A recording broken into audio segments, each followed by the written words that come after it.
16 নম্বর question 16 নম্বর question কি বলেন তো what is software and how many type are there software কি এবং কত প্রকার মেইন কথা সফটওয়্যার হলো প্রোগ্রাম বা নির্দেশনার সমষ্টি যা হার্ডওয়্যারকে নির্দিষ্ট কাজ সম্পন্ন করতে নির্দেশ দেয় তাহলে সফটওয়্যার হলো কি প্রোগ্রাম বা নির্দেশনার সমষ্টি যা হার্ডওয়্যারকে নির্দিষ্ট কাজ সম্পন্ন করতে নির্দেশ দেয় যেমন সি প্রোগ্রাম তারপরে পাইথন জাভাস্ক্রিপ্ট জাভা সেগুলো হচ্ছে শক্তিশালী প্রোগ্রামিং ল্যাঙ্গুয়েজ ওকে এগুলো দিয়ে কোডিং করতে হয় কোডিং করলে ওই যে কোডে আমরা যেটা লিখছি সেই অনুযায়ী আমাদের হার্ডওয়্যারগুলো কাজ করে কি করে এখন এইটাই যদি সবার জন্য উন্মুক্ত করে দিই আমি যে কোডটা লিখলাম এই কোডটা যখন আমি তোমাকে দিয়ে দিব তাহলে তোমার কাছে এটা কি হয়ে গেল সফটওয়্যার হয়ে গেল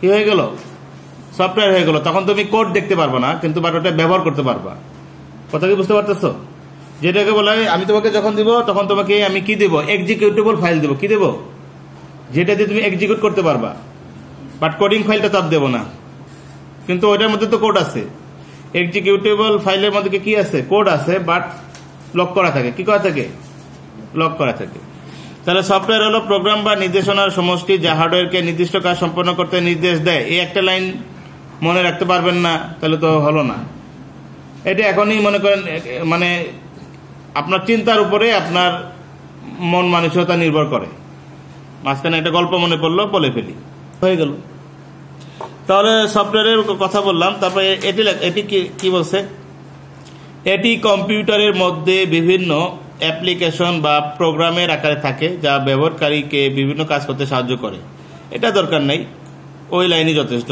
যতটা সহজ করা যায় ততই ভালো সফটওয়্যার প্রধানত দুই প্রকার এক হচ্ছে সিস্টেম সফটওয়্যার দুই হচ্ছে অ্যাপ্লিকেশন সফটওয়্যার সিস্টেম সফটওয়্যার সিস্টেমের মেরামত সিস্টেমের কাজগুলা এগুলা করে বুঝতে পারছেন আর অ্যাপ্লিকেশন সফটওয়্যার হচ্ছে গিয়ে মানুষের নির্দিষ্ট প্রয়োজন মেটানোর জন্য অ্যাপ্লিকেশন সফটওয়্যার তৈরি করে আচ্ছা দেখ সিস্টেম সফটওয়্যারটা পড়ে আসি সিস্টেম সফটওয়্যার কম্পিউটারে হার্ডওয়্যার ও অ্যাপ্লিকেশন সফটওয়্যারকে পরিচালনা করে এবং একটি প্ল্যাটফর্ম তৈরি করে উদাহরণ হচ্ছে অপারেটিং সিস্টেম যেমন Windows Mac OS Linux driver software utility software utility সফটওয়্যারের কয়েকটা উদাহরণ দিচ্ছে অ্যান্টিভাইরাস ডিস্ক ক্লিনার এগুলো হচ্ছে ইউটিলিটি সফটওয়্যার ওকে তারপর আসেন অ্যাপ্লিকেশন সফটওয়্যার অ্যাপ্লিকেশন সফটওয়্যার ব্যবহারকারীর নির্দিষ্ট কাজ সম্পন্ন করতে ব্যবহৃত হয় বা তৈরি করা হয় অ্যাপ্লিকেশন সফটওয়্যার ব্যবহারকারীর নির্দিষ্ট কাজ সম্পন্ন করতে তৈরি করা হয় বা ব্যবহৃত হয় ঠিক আছে থাক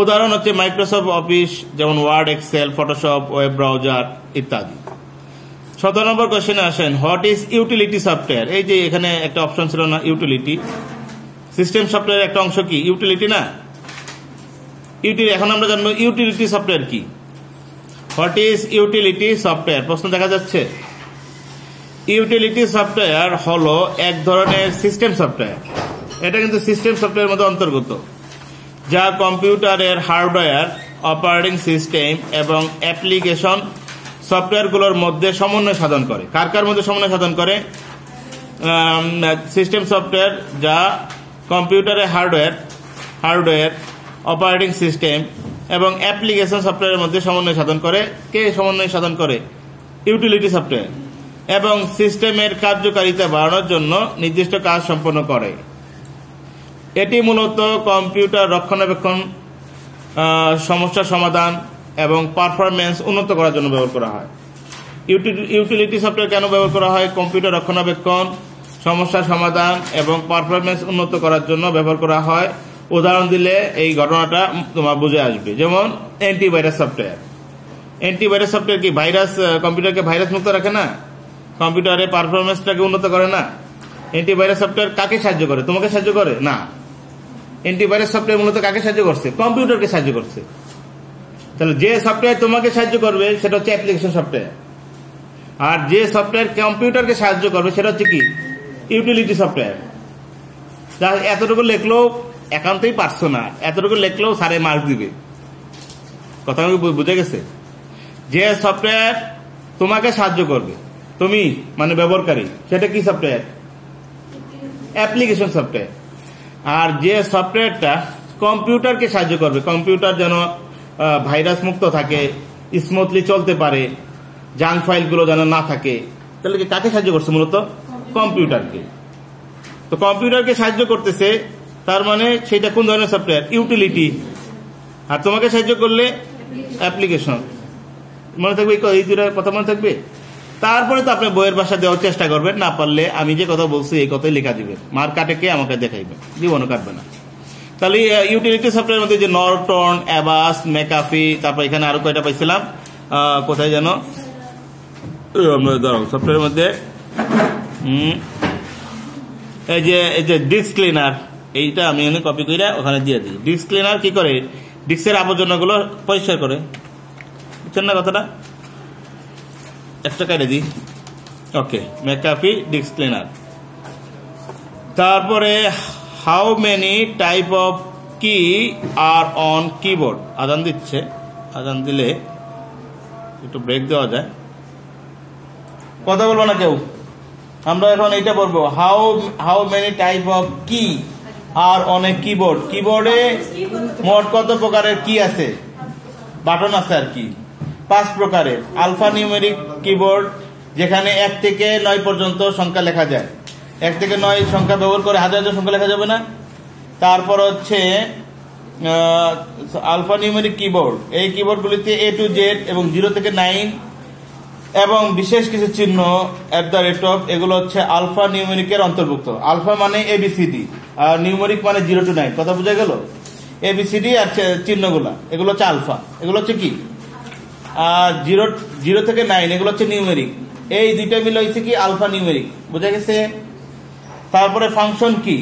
তোমাদের কিবোর্ডে দেখো F1 থেকে F12 পর্যন্ত কতগুলো কি আছে, এগুলোকে ফাংশন কি বলা হয়? এগুলোকে কি বলা হয়? তো আমরা যারা সফটওয়্যার ডেভেলপ করব, তখন আমরা এই কিগুলোকে টার্গেট করে আমরা কোড লিখি। কিগুলোকে টার্গেট করে আমরা কি লিখি? কোড লিখি।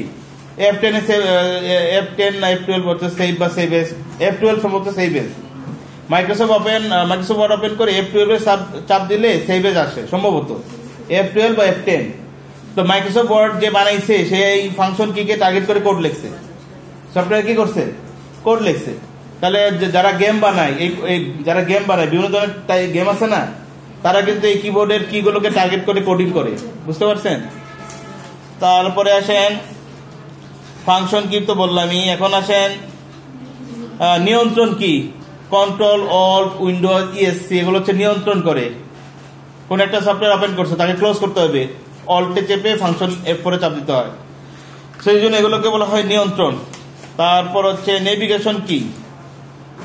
নেভিগেশন কিটা কি? এগুলো কিবোর্ডের দেখো 4টে অ্যারো আছে, উপরে, নিচে, ডানে, বামে, নিয়ন্ত্রণ করে। তারপর নোটপ্যাড, নাম্বার প্যাড কি। এই কিগুলো কিবোর্ডের ডান পাশে থাকে, এতে 0 থেকে 9 এবং কিছু চিহ্ন থাকে, এগুলো নাম্বার প্যাড কি বলা হয়। ল্যাপটপ যদি ছোট হয় তাহলে নাম্বার প্যাড কিটা থাকে না। 14 ইঞ্চি ল্যাপটপ হইলে এইটা থাকে না, আর 14 ইঞ্চির বড় হইলে নাম্বার প্যাড থাকে। বুঝছেন নি কথাটা? আপনাদের কিবোর্ডে ডান পাশে দেখে নাম্বার প্যাড আছে। আচ্ছা, ওকে, এই তো জানলাম। তারপর দেখো how many alignment are there in Microsoft Word. Microsoft ওয়ার্ডে কতগুলো অ্যালাইনমেন্ট আছে বলেন? 104টা। 104টি। এই দেখো পরবর্তী কোশ্চেন দেখো, how many alignment are there in Microsoft Word. Microsoft ওয়ার্ডে কয় ধরনের অ্যালাইনমেন্ট আছে? মাইক্রোসফট ওয়ার্ডে দেখো 4 ধরনের অ্যালাইনমেন্ট আছে। কয় ধরনের alignment? Left, centre, right, justify. এটা একটু আমি দেখাই। তাহলে কন্ট্রোল N দিলাম, নতুন মাইক্রোসফট ওয়ার্ড ওপেন হইল। এখন আমি কি লিখলাম? হ্যালো, HELLO, হ্যালো লিখলাম নি? সবাই দেখো হ্যালো, এই লেখাটাকে আমি একটু বড় করি, এই যে এখানে গিয়ে বড় করে, হইল নি বড়? হয়েছে নি বড়? এখন এইটা আছে কোন দিকে? বাম দিকে, এটা হচ্ছে লেফট অ্যালাইন, এটাকে কি বলা হয়? তারপর আমি হোমে ক্লিক করলাম, হোমে ক্লিক করে এই দেখেন আমাদের অ্যালাইনমেন্ট 4টা, 1টা 2টা 3টা 4টা। আমি এটাতে ক্লিক করলাম, দেখেন লেখাটা কোথায় চলে এসেছে? পুরো পেজের সেন্টারে চলে এসেছে। আমি লেখাটার উপর কার্সর রেখে আবার আমি কি করলাম? এইটা দিলাম, রাইটে চলে এসেছে, এটা হচ্ছে রাইট অ্যালাইনমেন্ট। এটা হচ্ছে কি? এখন জাস্টিফাই বুঝতে হলে আমাকে কিছু বাক্য লিখতে হবে। কি লিখতে হবে? কিছু বাক্য লিখতে হবে। আমরা আমাদের পরবর্তী ইয়াতে চলে যাই। কোথায় চলে যাব? আমরা আমাদের এখান থেকে কিছু লাইন নিব, এই যেখানে একটু লাইন বেশি আছে। কন্ট্রোল সি দিই, কন্ট্রোল সি। ওয়ার্ড কোথায়? জাস্টিফাইটা বুঝতে আমাদের কিছু লেখা লাগবে। এখানে দিই কন্ট্রোল ভি, কন্ট্রোল ভি দিয়ে এইটাকে দিয়ে আমরা লেফট, লেফট দিলে পুরো দেখেন পুরো লেখাটা কেমন হয়েছে? বাম দিকে সমান, ডান দিকে কি সমান হয়েছে? লেখাটাকে সিলেক্ট থাকা অবস্থায় আমি সেন্টার দিলাম, তাহলে এইরকম হবে, ডান দিকেও সমান নাই, বাম দিকেও সমান নাই। বুঝছেন নি? তারপর লেখাটা সিলেক্ট থাকা অবস্থায় আমি এটাই দিলাম, তাহলে ডান পাশ দেখেন এখন সমান ভাবে শেষ হয়েছে, কিন্তু বাম পাশে চিনি, তাহলে এটা হচ্ছে রাইট অ্যালাইনমেন্ট। এখন জাস্টিফাইটা বুঝতে গেলে দেখেন কি করি, জাস্টিফাই যখন দিব ডান দিকে এবং বাম দিকে সব দিকে সমান হয়ে যাবে। দেখেন ওই জিনিস সমান, সমান ভাবে শেষ হয়েছে ডান দিকে, সমান ভাবে শেষ হয়েছে বাম দিকে। তো জাস্টিফাই বুঝতে হলে লেখা লাইন লাগে একের অধিক। বুঝছেন নি? সবাই কি বোঝা গেছে? তাহলে আমরা আমাদের পড়ায় চলে আসি। আমরা বুঝে ফেলছি আশা করি। কত নম্বরে ছিলাম? Alignment. How many alignment are there in Microsoft Word? 4টে অ্যালাইনমেন্ট। পরে ফেলবেন। How in how many way can the data in a cell of a table be aligned? একটি টেবিলের সেলের মধ্যে ডাটাগুলোকে কয়ভাবে অ্যালাইন করা যায়? 9 ভাবে। কয়ভাবে? টেবিলের ক্ষেত্রে ডাটাগুলোকে কয়ভাবে অ্যালাইন করা যায়? 9 ভাবে অ্যালাইন করা যায়। কথা কি বোঝা যাচ্ছে? একটা টেবিলের মধ্যে ডাটাকে কয়ভাবে অ্যালাইন করা যায়? 9 ভাবে। একটু জাস্ট দেখাই দিই। আমরা ইনসার্টে যাব। ইনসার্টে গিয়ে সবাই দেখতেছেন প্রজেক্টরে, এখান থেকে আমরা একটা টেক্সট বক্স নিব। টেক্সট বক্স নিলাম, এখানেই দেখাই দিই যে হোমে গিয়ে আমরা টেবিল নিব, না সরি ইনসার্টে গিয়ে আমরা কি করব? টেবিল নিব। টেবিল নিলাম। এখন এই টেবিলের অ্যালাইনমেন্টটা কোথায় যেন কে বলতে পারবে? হোমের আন্ডারে নি। অ্যালাইনমেন্টটা কোথায় আছে? অ্যালাইনমেন্টটা আছে ডিজাইনে মনে নাকি না লেআউটে? এই দেখো 3টা 6টা 9টা। বুঝছেন? আমি এটা লিখি, হ্যালো লিখি, হ্যালো। এটা প্রোগ্রামারদের একটা ভালো ভাষা, হ্যালো ওয়ার্ল্ড। হ্যালো লেখাটা দেখেন লেফট লাইনে আছে। আমি এখন দিলাম এইরকম হইল, এই দেখেন এটা দিলাম এরকম হইল, এটা দিলাম এরকম হইল, এটা দিলাম, এটা দিলাম, এটা দিলাম, এটা দিলাম, এটা দিলাম। তাহলে মোট 9 ধরনের অ্যালাইনমেন্ট। কয় ধরনের অ্যালাইনমেন্ট? 9 ধরনের। আমি এটাকে মার্জ করি। কি করি? মার্জ করি। তাহলে এখন দেখেন হ্যালোটারে নাড়াচাড়া করি, অ্যালাইনমেন্ট গুলো দেখি বুঝি কিনা। এই হইল, এইটা দিলে এই হইল, এটা দিলে এই হইল, এটা দিলে এই হইল। দেখছেন নি? কিছু নামছে নি? পার্থক্য কি চোখে বোঝা যায়? এই হলো, এই হলো, এটা এরকম হলো, এটা এরকম হলো, এটা এরকম হলো। তার মানে কি মাঝখানটা দিলে এই এই এই দিক থেকেও সেন্টারে থাকে, এই দিক থেকেও সেন্টারে থাকে, পুরো ঘরের সেন্টারে আছে না মোটামুটি? বুঝছেন কথা? এই কথা বুঝছে না? বুঝছো? তাহলে আমরা মোটামুটি অ্যালাইনমেন্ট, তাহলে টেবিলের ক্ষেত্রে, টেবিলের সেলের ক্ষেত্রে অ্যালাইনমেন্ট কয়টা? টেবিলের সেলের ক্ষেত্রে অ্যালাইনমেন্ট হচ্ছে 9টা। তো এই দেখো অ্যালাইনমেন্টের নামগুলো দেখি। টপ লেফট উপরের দিকে বামে থাকবে, টপ সেন্টার উপরের দিকে মাঝখানে থাকবে, টপ রাইট উপরের দিকে ডান দিকে থাকবে, মিডল লেফট মাঝখানে বাম দিকে থাকবে, মিডল রাইট মাঝখানে ডান দিকে থাকবে, মিডল সেন্টার মাঝখানে সেন্টারে থাকবে, বটম লেফট নিচের দিকে বাম দিকে থাকবে, বটম সেন্টার নিচের দিকে সেন্টার মানে মাঝখানে থাকবে, বটম রাইট নিচের দিকে ডান দিকে থাকবে। তাহলে সেলের ভিতরে অ্যালাইনমেন্ট কয়টা? 9টা। আর সেলের বাইরে যে টেক্সট গুলো আছে সেই টেক্সট গুলোর অ্যালাইনমেন্ট কয়টা? 4টা। বুঝে গেছে? যদি সেল তো বুঝো, টেবিলের ঘরে অ্যালাইনমেন্ট কয়টা? 9টা। আর টেবিলের বাইরে যে লেখাগুলো সেখানে অ্যালাইনমেন্ট কয়টা? 4টা। পরীক্ষায় আসলে ভাইবা আসলে যেন পারেন, আমি বলেছি।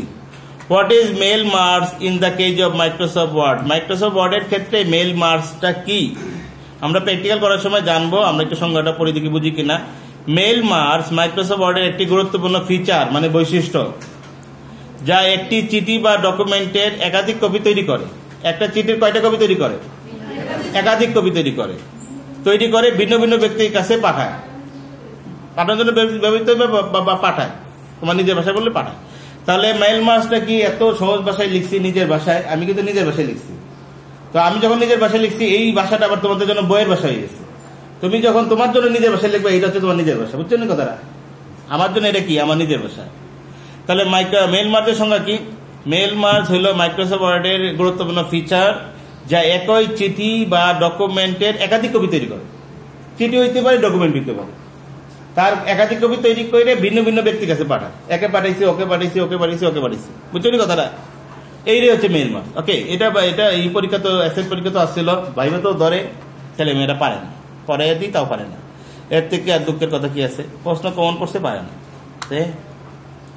What is V lookup in Excel? এক্সেলে ভি লুকআপটা কি? ভি মানে ভার্টিক্যাল, লুকআপ মানে খুঁজে বের করা, ভার্টিক্যালি খুঁজে বের করা। আমি তোমাকে বলছি তুমি ভার্টিক্যালি খুঁজে আনবা, তুমি ডাইনে বামে দেখতে পারবো না। ভার্টিক্যাল কোনটা বলেন তো? ভার্টিক্যাল কোনটা? এটা এটা এটা হচ্ছে ভার্টিক্যাল, আর এটা হচ্ছে হরিজন্টাল। এটা কি? হরিজন্টাল। এটা তাহলে কলাম গুলো হচ্ছে ভার্টিক্যাল। কলাম গুলো কি শুয়ে থাকে না দাঁড়িয়ে থাকে?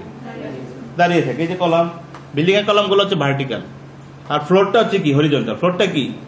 হরিজন্টাল। ওকে, বুঝতে পারছেন? তাহলে ভি লুকআপ মানে কি? Vertically lookup. লুকআপ মানে খুঁজে বের করা। লুকআপ মানে কি? খুঁজে বের করা। তার মানে ভার্টিক্যালি খুঁজে বের করা। ভি লুকআপ মানে কি? ভার্টিক্যালি খুঁজে বের করা। জাস্ট এতটুকু লিখলেও মোটামুটি মনের ভাব প্রকাশ পায়। এক্সেলের কলাম হতে ভার্টিক্যালি কোনো তথ্য খুঁজে বের করাটাই হচ্ছে ভি লুকআপ। এক্সেলে কোনো কলাম হতে ভার্টিক্যালি বাংলা হচ্ছে উলম্বভাবে কোনো তথ্য খুঁজে বের করাটা হচ্ছে ভি লুকআপ। তথ্য খুঁজে বের করাটা হচ্ছে কি? V lookup. তো ভি লুকআপটা, আচ্ছা তাহলে ভি লুকআপটা কি লিখছি আমরা দেখি। ভি লুকআপ শব্দটির অর্থ হলো ভার্টিক্যাল লুকআপ, অর্থাৎ উলম্বভাবে অনুসন্ধান করা।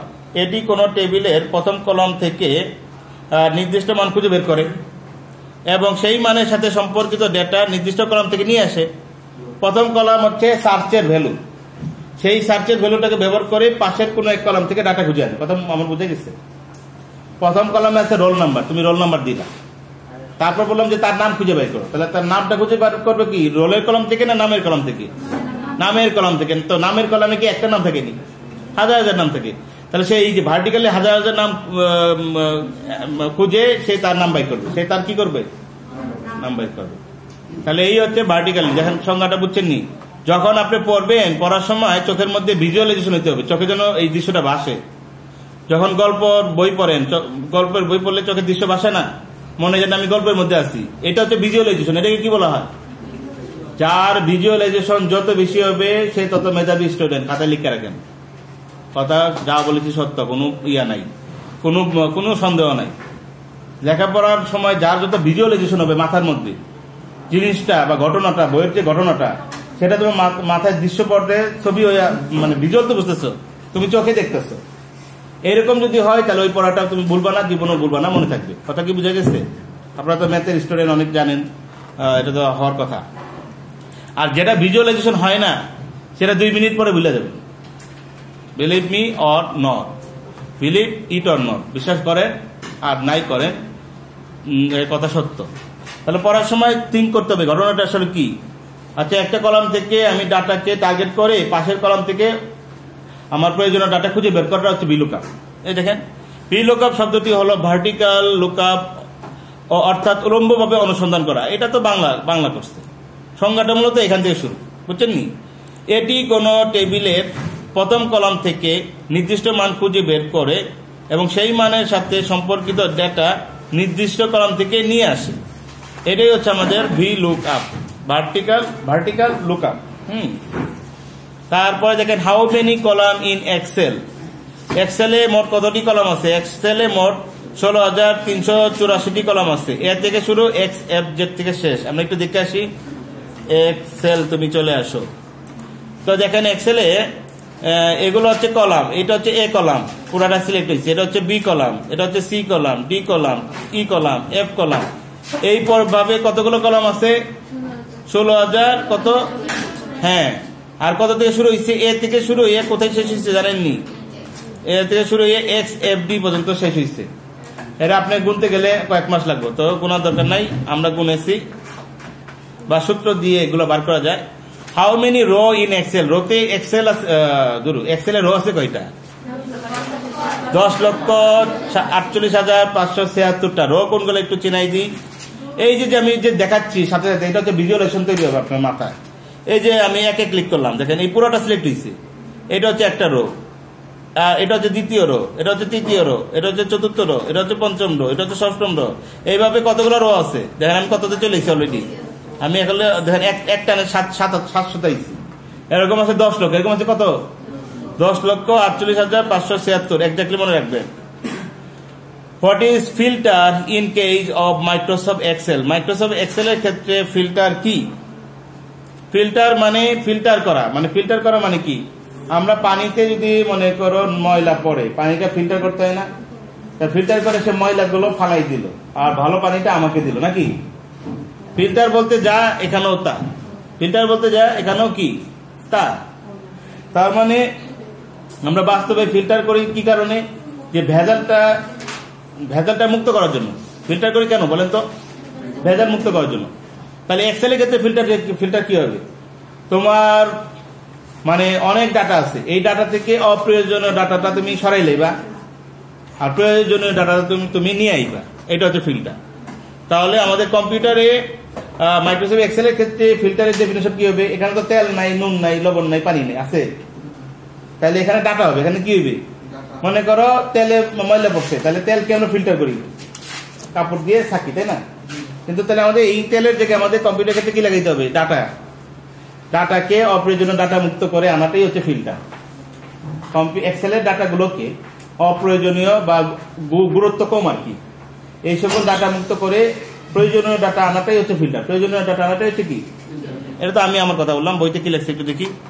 এক্সেলে ফিল্টার একটি শক্তিশালী ফিচার, বই তো তার বইয়ের ভাষায় লিখবে, যা ব্যবহারকারীদের ডেটা টেবিল বা রেঞ্জের মধ্যে, টেবিল মানে একটা ডাটার সীমানার মধ্যে থেকে নির্দিষ্ট তথ্য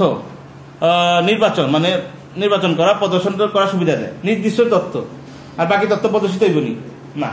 আমার ডাটা আছে মনে করে এতটুকু 1000টা, তার মধ্যে আমি নির্দিষ্ট তথ্য মনে করি 10-12টা তথ্য আমি আনছি, তাহলে আমি বাছাই করে আনলাম না। তোমরা ভর্তি করছি কি 100 জন থেকে ভর্তি করছি না? তাহলে কি আমি ফিল্টার করছি না? ফিল্টার করে কতজন পাইছি? 25 জন। আর 10 জন কোথায় আছে? 15 জন ওয়েটিং এ আছে। এখান থেকে খালি হলে ওখান থেকে টান দিব, মানে ভর্তি করবো। বুঝছেন কথাটা? তাহলে ফিল্টারটা দেখো সুন্দর সংজ্ঞা। এক্সেলে ফিল্টার একটি শক্তিশালী ফিচার, যা ব্যবহারকারীদের ডেটা টেবিল বা রেঞ্জের মধ্যে থেকে নির্দিষ্ট তথ্য নির্বাচন এবং প্রদর্শন করার সুবিধা দেয়। এতটুকু দিলেই হবে, বাকিরা দিতে চাইলে। ফিল্টার ব্যবহার করে আপনি একটি ডেটা সেটের মধ্যে থেকে অপ্রয়োজনীয় অপ্রাসঙ্গিক তথ্য গোপন করতে পারেন, যা বিশ্লেষণ দরকার নাই। সুবিধা দেয়, এত দরকার নেই, এত ভালো দরকার নাই, কমাই দিছি। এক লাইন মুখস্থ করার সুবিধা দেবে না। What is the transition in case of power point? পরীক্ষাতে আসছিল পাওয়ার পয়েন্টের ক্ষেত্রে ট্রানজিশন কি? পাওয়ার পয়েন্টের ক্ষেত্রে আচ্ছা এই পর্যন্তই থাকলো, 24 পর্যন্ত থাকলো। তাহলে আমরা 15 থেকে 16 থেকে 24 পর্যন্ত পড়ে আসবেন। কত হয়? 16 থেকে 24 হলে কতগুলো হয়?